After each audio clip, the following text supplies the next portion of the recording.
दोस्तों, ज़िंदगी में सबसे खौफनाक चीज़ मौत नहीं होती है। सबसे खौफनाक, सबसे दर्दनाक होता है हमारे सपनों का, हमारी जिंदा दिली का मर जाना। कुछ ऐसे ही जज्बात जावेद अख्तर साहब ने इन पंक्तियों में बड़ी ही खूबसूरती के साथ पेश किए हैं कि दिलों में तुम अपनी बेताबियां लेकर चल रहे हो तो जिंदा हो तुम, नजर में ख्वाबों की बिजलियां लेकर चल रहे हो तो जिंदा हो तुम, हवा के झोंकों के जैसे आजाद रहना सीखो, तुम एक दरिया के जैसे लहरों में बहना सीखो, हर एक लम्हे से तुम मिलो खोले अपनी बाहें, हर एक पल एक नया समा देखें ये निगाहें, जो अपने आंखों में हैरानियां लेकर चल रहे हो तो जिंदा हो तुम, दिलों में तुम अपने बेताबियां लेकर चल रहे हो तो जिंदा हो तुम। Ladies and gentlemen, death is not the thing we should be afraid of. We should be afraid of what dies inside us while we're still alive. Thank you for watching. Hello, good morning.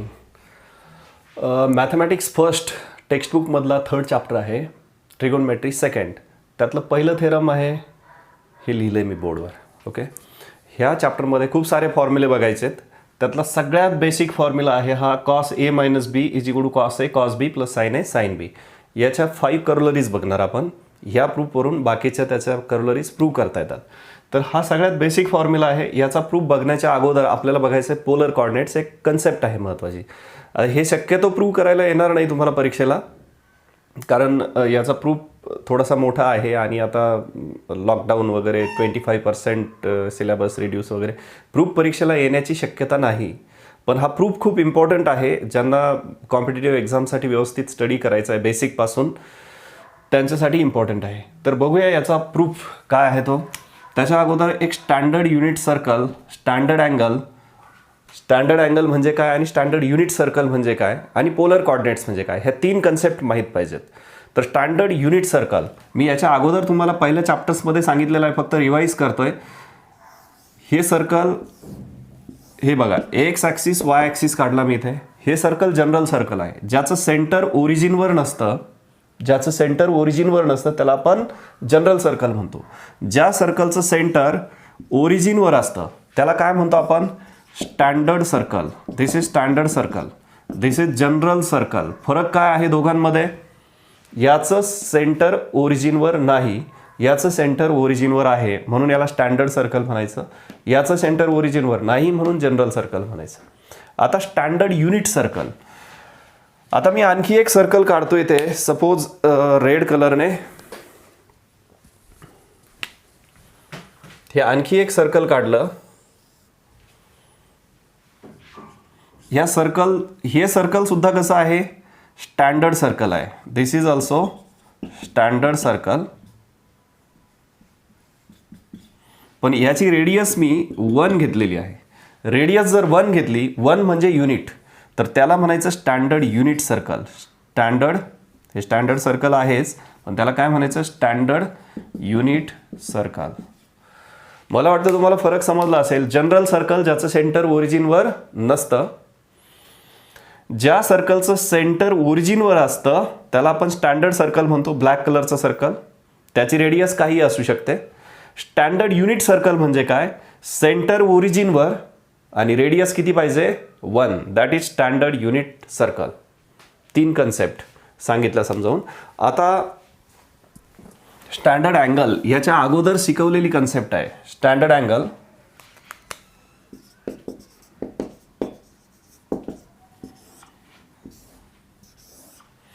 त्याच्या अगोदर directed angle समजून घ्या. मी शिकवलेलं आहे directed angle सुद्धा, पण आता काही जणांनी लेक्चर केलेले नसतील पूर्वीचे वगैरे, त्यांच्यासाठी सांगतोय. तर हा आहे only angle. This is only angle. इथे OA आणि OB रेज एकत्र आलेत फक्त. That is the union of 2 rays at a particular point O. That O point is called as vertex. त्या O पॉईंटला आपण काय म्हणतो, व्हर्टेक्स. ते दोन रे एकत्र आलेले आहेत, बरोबर. म्हणजे तिथून ते ॲक्च्युअली इनिशिएट झालेत. हां, मग ह्याला फक्त अँगल AOB किंवा अँगल BOA म्हणू शकता. पण डायरेक्टेड अँगलमध्ये तसं होत नाही. डायरेक्टेड अँगलमध्ये काय करतो, आता इथे बघा 2 पेन आहेत. ह्या 2 पेनमध्ये हे 2 रेज आहेत. हा समजा इथं ओरिजिन आहे, O पॉईंट, किंवा ओरिजिन नसू द्या, इथे एक A पॉईंट आहे आणि इथं B पॉईंट आहे. तर हा रे AB आहे. आता इथे A पॉईंटवर हा दुसरा रे घेतला आणि हा पॉईंट C घेतला, तर हा AC रे आहे आणि हा AB रे आहे. तर बघा मी काय केलं, A पॉईंटवर, इथे A पॉईंट आहे, हा AB आणि हा AC, हा असा रोटेट केला तर अँगल फॉर्म होतो इथे. तर जो रोटेट केला त्या रेला काय म्हणतात, टर्मिनल रे किंवा टर्मिनल आर्म किंवा टर्मिनल साईड. आणि हा जो स्टेबल आहे त्याला काय म्हणायचं, initial ray. This is initial ray. त्याला रोटेट करत नाही मी. जो रोटेट करतो त्याला आपण काय म्हणतो, टर्मिनल रे. आणि जो रोटेट करत नाही त्याला इनिशियल रे म्हणतो, कारण तिथून सुरुवात झाली. इनिशिएशन कुठून झालंय, इनिशियल रे पासून. So this is initial ray and this is terminal ray. तर हा अँगल जो फॉर्म होतो त्याची डायरेक्शन अशी येते. हा टर्मिनल रे या डायरेक्शनमध्ये आपण रोटेट केला म्हणून याला म्हणायचं टर्मिनल रे. आणि डायरेक्शन अशी आहे. ही डायरेक्शन इकडून तुम्हाला दिसत असेल समोरून, तर ही अँटी क्लॉकवाईज डायरेक्शन असेल तर त्याला पॉझिटिव्ह अँगल म्हणतात. आणि क्लॉकवाईज डायरेक्शन असेल, हा जर असा रोटेट केला असता लाईक धिस, तर हा निगेटिव्ह अँगल फॉर्म झाला असता. समजलं, याला म्हणायचं डायरेक्टेड अँगल. तर हा डायरेक्टेड अँगल जेव्हा असा असतो AOB, तर याला असं रोटेट केलं असेल OBला तर असे दाखवतात हे डायरेक्टेड अँगल. आणि तुम्ही जर ह्या OAला रोटेट केला असेल OB पासून तर हा BOA रीड करतात. अशी डायरेक्शन असेल तर अँगल AOB, तुम्ही असं रोटेट केलं असेल तर angle AOB, directed angle AOB, त्याला असं लिहितात, साईन असं आहे त्याचे. तुम्ही जर असं रोटेट केलं असेल त्याला OB कडून OA कडं, तर ते असं लिहितात डायरेक्टेड अँगल BOA. म्हणजे इथे OB कडून इकडे रोटेट केलंय म्हणजे OA टर्मिनल आर्म आहे आणि पहिल्या केसमध्ये OB हे टर्मिनल आर्म आहे. हे मी शिकवलंय खूप डिटेलमध्ये, तुम्हाला फक्त रिवाइज केलं. आता याच्याकडे एवढं डिटेल जात नाही. नाव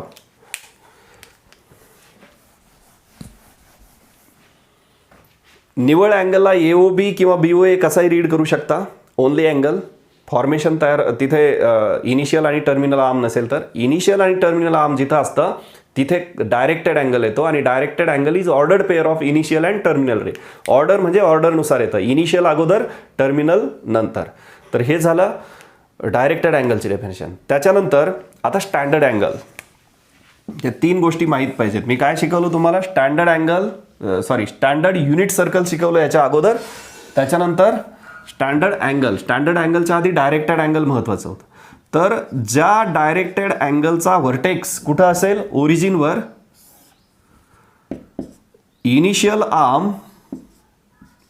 आर्म पॉझिटिव्ह एक्स ॲक्सिसवर. इनिशियल आर्म कुठं पाहिजे, पॉझिटिव्ह एक्स ॲक्सिसवर. व्हर्टेक्स कुठं पाहिजे, ओरिजिनवर. आणि टर्मिनल आर्म कुठेही असू द्या. कंडिशन काय आहे, मस्ट इनिशियल आर्म कुठं पाहिजे, अलॉंग एक्स ॲक्सिस. व्हर्टेक्स कुठं पाहिजे, ओरिजिनवर. त्याला काय म्हणायचं, स्टँडर्ड अँगल और अँगल इन स्टँडर्ड पोझिशन. लक्षात आलं असेल हे. हा आहे टर्मिनल रे, हा आहे व्हर्टेक्स. अँगल स्टँडर्ड पोझिशनमध्ये आहे. आता इथे हा अँगल जर घेतला असा तर हा अँगल स्टँडर्ड पोझिशनमध्ये नाही आहे, कारण त्याचा initial arm AOB, initial arm इथे O नाही, C म्हणूया, ACB. इनिशियल आर्म जरी CA पॉझिटिव्ह एक्स ॲक्सिसवर असेल तरी पण व्हर्टेक्स ओरिजिनवर नाही, म्हणजे हा स्टँडर्ड पोझिशनमध्ये नाही. इथे अजून एक अँगल घेतला हा AOB, तरी हा स्टँडर्ड पोझिशनमध्ये नाही, व्हर्टेक्स ओरिजिनवर आहे, पण त्याचा इनिशियल आर्म जो आहे OA तो पॉझिटिव्ह एक्स ॲक्सिसवर नाही, म्हणून तो स्टँडर्ड पोझिशनमध्ये नाही. They are not standard angles. This is standard angle. आता त्याच्या पुढे पोलर कॉर्डिनेट्स ही एक कन्सेप्ट आहे. आता पोलर कोऑर्डिनेट जास्त समजावून सांगत नाही तुम्हाला. पोलर कोऑर्डिनेट पुढे आपण शिकणारच आहोत अजून, किंवा कॉम्प्लेक्स नंबरमध्ये आपण पोलर फॉर्म पाहिलेला आहे, तिथे पण पोलर कोऑर्डिनेट शिकलोय. 12वीत तुम्हाला परत ट्रिगोनमेट्रीमध्ये पोलर कोऑर्डिनेट्स आहेतच. एवढं कन्फ्यूज करत नाही, कारण आपल्याला सिंपल प्रूफ बघायचं आहे. त्यासाठी बेसिक टूल्स काय आहेत ते सांगतो मी. आता अँगल जर स्टँडर्ड पोझिशनमध्ये घेतला, AOB हा स्टँडर्ड पोझिशनमध्ये घेतला, आणि हे डिस्टन्स सपोज असेल R. किती असेल? R डिस्टन्स असेल. तर आपल्याला बीचे कॉर्डिनेट्स काढता येतात. कसे? हा अँगल जर माहीत असेल थीटा, फक्त हा थीटा कसा असला पाहिजे स्टँडर्ड पोझिशनमध्ये. बघा, OA इनिशियल आर्म आहे आणि OB टर्मिनल आर्म आहे, व्हर्टेक्स ओरिजिनवर आहे. दोन गोष्टी इथं कन्फर्म आहेत स्टँडर्ड पोझिशनमध्ये असण्यासाठी. व्हर्टेक्स ओरिजिनवर आहे आणि इनिशियल आर्म पॉझिटिव्ह एक्स ॲक्सिसवर आहे. So angle AOB is in standard position. Angle standard पोझिशनमध्ये घेतलेला आहे AOB. थीटा अँगलचं मेजर आहे आणि R काय आहे? हा जो B पॉईंट आहे त्या B पॉईंटचं ओरिजिनपासूनचं डिस्टन्स आहे. तर बीचे मग इथं कितीही पॉईंट्स असतील ह्या अँगलवरती, हा जो अँगल थीटा आहे स्टँडर्ड पोझिशनमध्ये, आता मी असं म्हणू शकतो अँगल AOB किंवा फक्त angle theta is in standard position. Angle theta is in standard position. थीटाचा इनिशियल आर्म, डायरेक्शन बघा, इकडून असं रोटेट केलं हे टर्मिनल आर्म, म्हणजे हा इनिशियल आर्म आहे त्याचा, तो पॉझिटिव्ह एक्स ॲक्सिसवर आहे, व्हर्टेक्स ओरिजिनवर आहे. तर ह्या थीटा अँगल जर स्टँडर्ड पोझिशनमध्ये असेल, परत एकदा रिपीट करतो, थीटा अँगल जर स्टँडर्ड पोझिशनमध्ये असेल आणि त्याच्या टर्मिनल रेवरती कोणताही पॉईंट असेल, त्याचं जर ओरिजिनपासूनचं डिस्टन्स माहीत असेल, म्हणजे इथं B पॉईंट आहे त्याचं ओरिजिनपासूनचं डिस्टन्स R आहे, इथे P पॉईंट घेतला त्याचं ओरिजिनपासूनचं डिस्टन्स काय सपोज 5 असेल, इथे C पॉईंट घेतला आणखी इकडे त्याचं ओरिजिनपासूनचं डिस्टन्स 10 असेल, वॉट एव्हर, ते डिस्टन्स जर माहीत असेल, थीटा जर माहीत असेल, तर ह्या B पॉईंटचे कोऑर्डिनेट लिहिता येतात. कसे लिहिता येतात? R cos theta comma R sine theta. आता ते का लिहिता येतात ते डिटेल सांगत नाही इथे, मी शॉर्टमध्ये सांगतो, इकडे लक्ष देऊच नका तुम्ही, फक्त हे बघा. इथे असं करतात, हे B पासून परपेंडिक्युलर काढला BM, मग हे डिस्टन्स X, हे डिस्टन्स Y, त्याचं हे X आणि Y कोऑर्डिनेट्स, हे डिस्टन्स R, हा थीटा अँगल असेल तर इथे साइन थीटाची डेफिनेशन काय होते? Opposite upon hypotenuse. कॉस थीटाची डेफिनेशन काय होते? X upon R. मग Y is equal to R cos theta आणि X is equal to Y is equal to R sine theta आणि X is equal to R cos theta. हे असं होतं. तर हे मी जास्त डीपमध्ये जाऊ नका, हे शिकणारच आहोत पुढे आपण परत आणखी, किंवा कॉम्प्लेक्स नंबरमध्ये शिकवलंय मी, इकडे लक्ष देऊ नका, हे त्याचा प्रूफ आहे. आता एवढे प्रूफ एकत्र देत नाही तुम्हाला, फक्त एक गोष्ट लक्षात ठेवा, हे मी कसं आलंय ते सांगितलंय. इथे एकच गोष्ट लक्षात ठेवायची की जर हे डिस्टन्स माहीत असेल, बघा आता मी इकडे घेतो हा अँगल अल्फा, मी स्टँडर्ड पोझिशनमध्ये घेतलाय, अल्फा अँगल स्टँडर्ड पोझिशनमध्ये घेतलाय बघा. तर मला इथे P पॉईंटचे कोऑर्डिनेट्स काढायचे आहेत. तर हे डिस्टन्स आहे तुमच्याकडे 10. तर कसं येणार ते? 10 कॉस अल्फा, त्याचा एक्स कोऑर्डिनेट 10 कॉस अल्फा आणि वाय कोऑर्डिनेट काय येणार? 10 साइन अल्फा. इथे तिसरा पॉईंट जर घ्यायचा असेल, दुसरा पॉईंट जर घ्यायचा असेल Q आणि हे डिस्टन्स असेल 5, तर तुम्ही काय लिहिणार? हे 5 कॉस अल्फा 5 साइन अल्फा, त्याचा वाय कोऑर्डिनेट. इथे आणखी एक पॉईंट असेल समजा R आणि ह्या Rचं ओरिजिनपासूनचं डिस्टन्स असेल 15, तर याचे कोऑर्डिनेट काय होणार? 15 कॉस अल्फा 15 साइन अल्फा. मग अल्फाची व्हॅल्यू समजा 45 डिग्री दिलेली असेल, तर इथं सगळीकडे अल्फाची व्हॅल्यू 45 डिग्री येईल. कॅल्क्युलेट केलं की तुम्हाला ते कोऑर्डिनेट्स मिळतात. समजलं? त्याला म्हणतात पोलर कोऑर्डिनेट्स. तर आता ही कन्सेप्ट लक्षात आली असेल. अँगल जर स्टँडर्ड पोझिशनमध्ये असेल तर त्याचे कोऑर्डिनेट अशा प्रकारे लिहिता येतात. तर हे थोडंसं थांबून प्रॅक्टिस करून बघा आणि मग पुढचा व्हिडिओ बघा. पोलर कोऑर्डिनेट समजले पाहिजे. आता मी इथं अँगल घेतला सपोज A आणि इथे P पॉईंट काढायचा आहे. ह्या P पॉईंटचं डिस्टन्स आहे suppose small b. Angle A is in standard position. हा अँगल A स्टँडर्ड पोझिशनमध्ये आहे. तर हे P चे कोऑर्डिनेट काय येणार? हे डिस्टन्स, म्हणजे हे डिस्टन्स B इंटू याचा कॉस रेशो, हे डिस्टन्स इंटू याचा साइन रेशो, साइन A. हे झाले त्याचे कोऑर्डिनेट्स पी पॉईंटचे. तर आता 3 गोष्टी महत्त्वाच्या समजल्या. Standard circle, standard unit circle, angle in standard position, directed angle आणि पोलर कोऑर्डिनेट्स कसे घ्यायचे, हे बेसिक टूल्स होते ह्या प्रूफसाठी. बघा आता प्रूफ एकदम सिंपल आहे. ह्या गोष्टी परत परत जर समजल्या नसतील तर रिव्हर्स करून बघा व्हिडिओ. नाव आता मी इथे एक स्टँडर्ड सर्कल काढतोय, स्टँडर्ड युनिट सर्कल काढतो.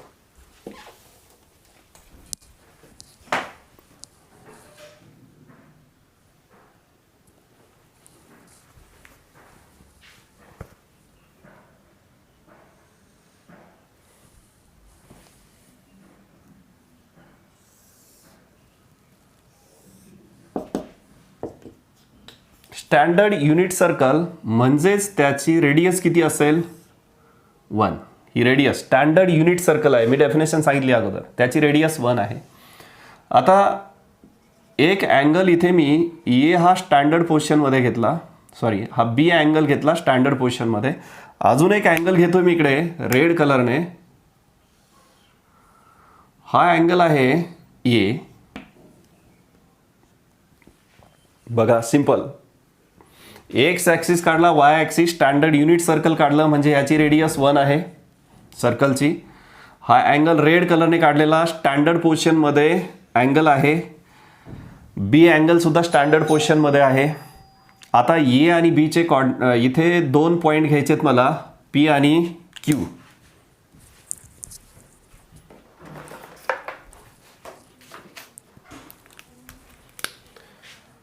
पी पॉईंटचे कोऑर्डिनेट सांगा आणि क्यू पॉईंटचे कोऑर्डिनेट सांगा. पी पॉईंटचे कोऑर्डिनेट काय येईल, हा बी अँगल स्टँडर्ड पोझिशनमध्ये आहे, हे स्टँडर्ड युनिट सर्कल आहे. आपल्याला डेफिनेशन काय आहे, तुम्हाला पोलर कोऑर्डिनेट कसे लिहिता येतात, हा अँगल थीटा जर स्टँडर्ड पोझिशनमध्ये असेल, इथे पी पॉईंट असेल, थीटा अँगल स्टँडर्ड पोझिशनमध्ये आहे, हे डिस्टन्स आर आहे. तर या पीचे कोऑर्डिनेट काय होतात, r cos theta comma r sine theta. मग आता इथे आर ऐवजी हे डिस्टन्स किती आहे बघा, हा बी अँगल स्टँडर्ड पोझिशनमध्ये आहे, मग आर ऐवजी डिस्टन्स किती आहे इथे 1 आहे बरोबर. मग इथं 1 इंटू कॉस थीटा, थीटा ऐवजी अँगल आहे बी म्हणजे इथं काय होईल 1 कॉस बी इंटू आर म्हणजेच इथे किती आहे 1 साइन बी.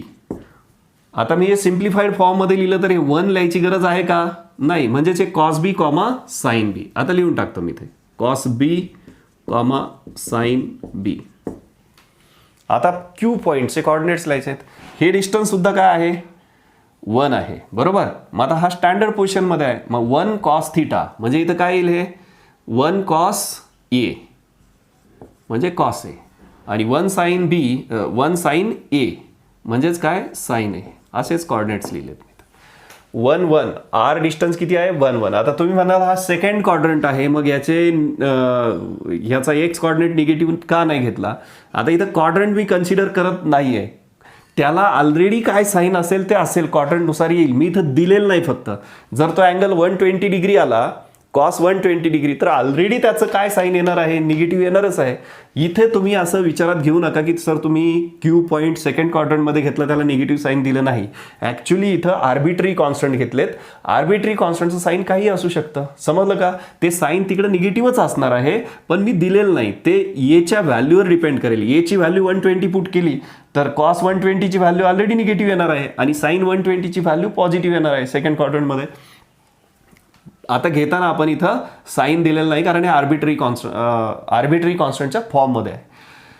हे कोऑर्डिनेट समजले काय आहेत ते. नाव हे डिस्टन्स काढू आता पी क्यू. खूप इंटरेस्टिंग आहे याचा प्रूफ बघा. आता हे डिस्टन्स पी क्यू काढायचं आहे. मी इथं डिस्टन्स पी क्यू लिहितो.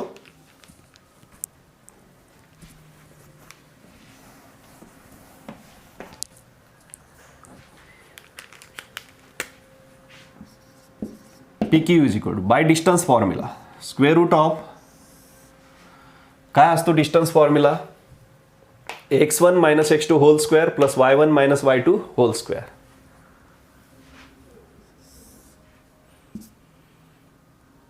ही बघा सगळ्यांना समजण्यासाठी लिहितो x1 y1 x2 y2 आणि डिस्टन्स फॉर्म्युला काय आहे, P Q is equal to distance formula तुमच्या जॉमेट्रीमध्ये x1 minus x2 whole square plus y1 minus y2 whole square.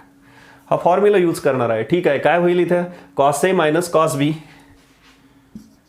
Cos A minus cos B whole square plus sine A minus sine B whole square. आता squaring both side simplify करूया. हे होईल P Q square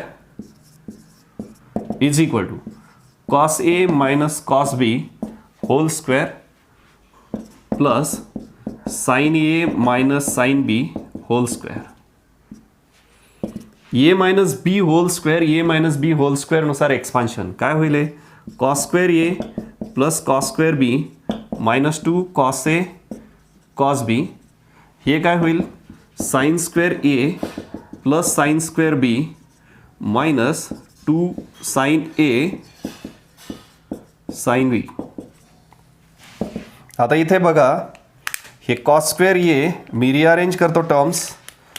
cos square ए आणि sine square A ह्या दोघांची addition किती होईल cos square A plus sine square A आयडेंटिटीनुसार 1 प्लस आता हे कॉस स्क्वेअर बी आणि sine square B for same angle आयडेंटिटीनुसार काय होईल addition 1 minus 2 cos A minus 2 cos A cos B आणि minus 2 sine A sine B minus 2 cos A cos B minus 2 sine A sine B.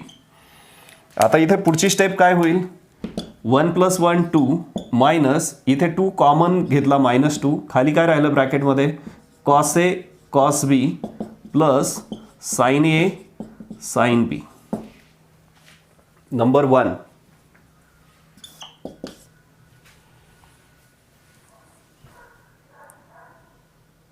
आता number 2 बघा काय relation घ्यायचं number 2 साठी. आता मी हा अँगल असा हे सगळं असंच आहे फक्त हा अँगल मी रोटेट करतोय स्टँडर्ड पोझिशनमध्ये घेतोय. तर इथे मी ग्रीन कलरने लिहितो हा अँगल. अगोदर सांगा मला ह्या अँगलचं मेजर काय होईल. तुम्ही अगोदर थोडं मनात विचार करा काय असेल. आता हा एवढा अँगल रेड कलरचा ए आहे आणि ब्लॅक कलरचा बी आहे. ऑफकोर्स या ए मधून हा बी सबट्रॅक्ट केला तर हा अँगल काय येईल ए मायनस बी. तर ए मायनस बी जो अँगल आहे तो स्टँडर्ड पोझिशनमध्ये आहे का नाही, कारण ए मायनस बी अँगल हा आहे तर त्याचा इनिशियल आर्म जो आहे ओ पी तो स्टँडर्ड पोझिशनमध्ये आहे सॉरी तो पॉझिटिव्ह एक्स ॲक्सिसवर आहे का नाही. म्हणजे हा P O Q A minus B म्हणजेच P O Q angle standard पोझिशनमध्ये नाही. मग तो आपण स्टँडर्ड पोझिशनमध्ये घेऊया. मग मी ही फिगर अशीच इथे काढतोय कुठं. आता हा थोडासा वरचा पार्ट पुसतो ठीक आहे इथे काढतो खाली. ही फिगर फक्त मी खाली समजण्यासाठी काढतोय. थोडा फिगरमध्ये चेंज झाला म्हणजे त्याच्या स्केलमध्ये सर्कल लहान मोठं झालं तर कन्सिडर करा. थोडंसं सर्कल छोटं मोठं येऊ शकतं.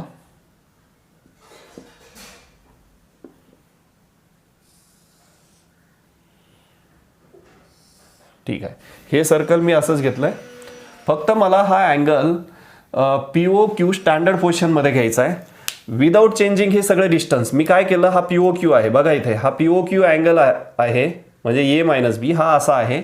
मला हा स्टँडर्ड पोझिशनमध्ये घ्यायचा आहे म्हणजे त्याचं हे जे ओ पी आर्म आहे इनिशियल आर्म ते असं घ्यायचं इकडे. तर मग काय येणार इथे हे मी असं रोटेट केलं आहे नीट बघा. हे मी असं रोटेट केलं आहे लाईक धिस असं इकडे. तर हा पी पॉईंट इथं घेतला तर क्यू पॉईंट इथे येईल. हे पी क्यू डिस्टन्स मात्र सेम राहील दोघांमधलं.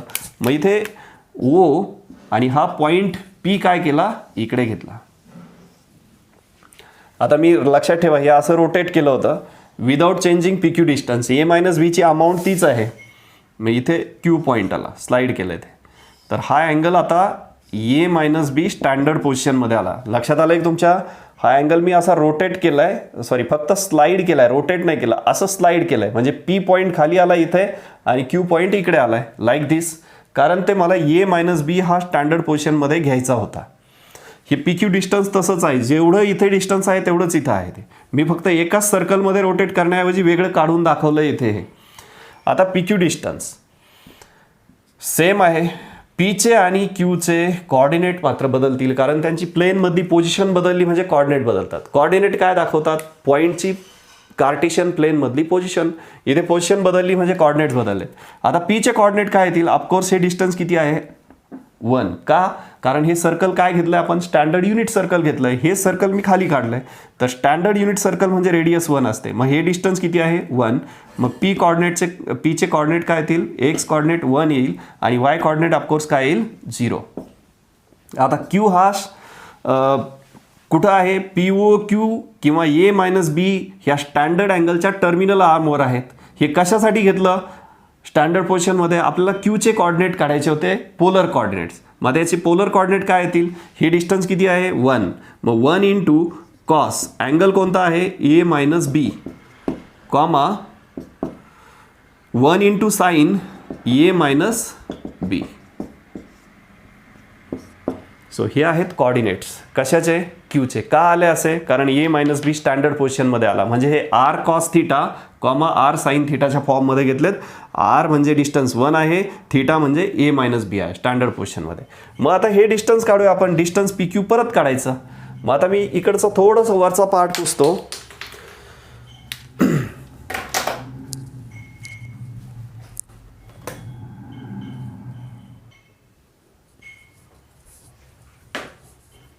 बघा आता P Q distance again, distance P Q is equal to square root of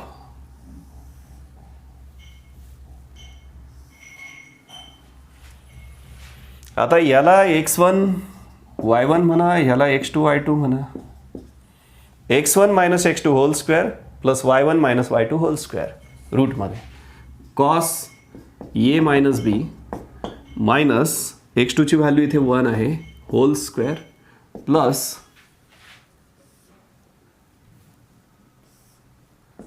y1 म्हणजे sine A minus B minus 0 whole square.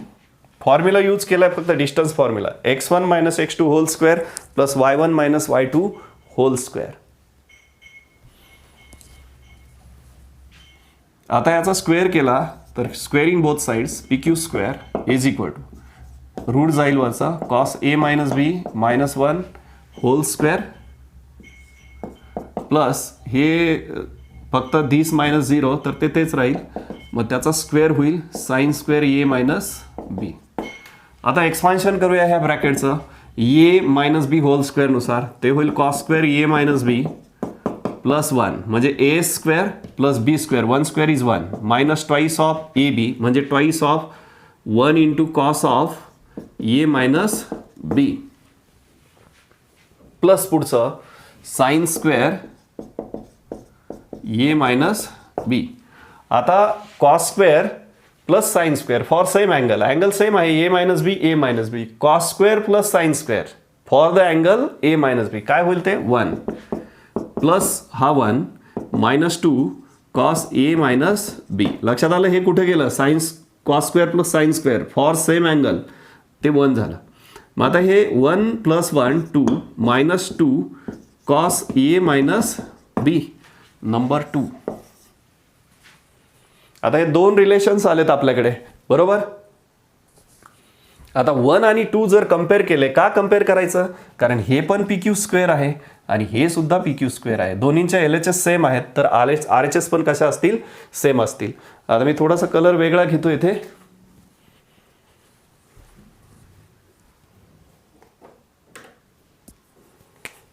बघा फ्रॉम 1 अँड 2 सेम आहेत हे. मग इथे लिहितो मी 2 minus 2 cos of A minus B is equal to हे 2 minus 2 in bracket cos of A cos of B plus sine of A sine of B. आता इथे दोन्हीकडचा कॉमन पार्ट काय कॅन्सल होतो? तर इथे हा +2 आणि हा +2 कॅन्सल झाला दोन्हीकडचा कॉमन. पुन्हा ह्याला मल्टिप्लाय -2 आणि ह्याला मल्टिप्लाय -2 आहे ते पण कॅन्सल झालं. मग आता फायनली खाली काय शिल्लक राहिलं? Cos of A minus B is equal to cos A cos B plus sine A sine B. आणि तो फॉर्म्युला प्रूव्ह झाला. कोणता? इथं जो मी पुसला आहे तो फॉर्म्युला प्रूव्ह झाला. पुसला नाही तो फॉर्म्युला इथंच आहे तो. तर हा फॉर्म्युला प्रूव्ह झाला. Cos A minus B is equal to cos A cos B plus sine A sine B. बघा प्रूफमध्ये मी इथून खाली सुरुवात केली. क्वेश्चन जो होता वरती तो तुम्ही स्टार्टिंगला व्हिडिओ बघून लिहा. त्याच्यानंतर खाली प्रूफला इथून सुरुवात केली. आता सिक्वेन्स तुमच्या लक्षात आलाय तर हा प्रूफ व्यवस्थित लिहून घ्या. सगळ्यात इम्पॉर्टंट फॉर्म्युला आहे हा cos A minus B is equal to cos A cos B plus sine A sine B. हा प्रूफ द्यायला अर्धा तास लागला आहे कारण हा बेसिक फॉर्म्युला आहे. याच्यावर आधारित सगळे फॉर्म्युले आहेत पुढचे कंपाऊंड अँगलचे. पुढे फॅक्टरायझेशन डिफॅक्टरायझेशन वगैरे सगळं बेसिक याच्यावर डिपेंड आहे. त्यामुळे हा प्रूफ दिला आहे. परीक्षेला पूर्वी तुम्हाला 11च्या स्टेट बोर्डच्या परीक्षेला यायचं 11च्या म्हणजे युनिट टेस्ट वगैरे प्रूव्ह करायला. पण ते आता येईल की नाही माहीत नाही. प्रूव्ह करून ठेवा. आपल्याला आपण फक्त 25% सिलेबस कमी झाला आहे वगैरे ह्या गोष्टींसाठी क्लासेस घेत नाही. आपण मॅथ शिकण्यासाठी लाईफ टाईमसाठी क्लासेस घेतो आहे. समजलं का? म्हणून हे व्यवस्थित प्रूव्ह करा. कॉम्पिटेटिव्हसाठी इम्पॉर्टंट्स असतात प्रूफसुद्धा. काय इम्पॉर्टंट असतात? कारण तिथं प्रूव्ह करायला येत नाही. पण जेव्हा तुम्ही एखादा प्रूफ देता थिअरमचा त्यावेळेस ती कन्सेप्ट तुमची एकदम परफेक्ट होत असते त्यासाठी. तर हे लिहून घ्या व्यवस्थित व्हिडिओ स्किप करून. Right down.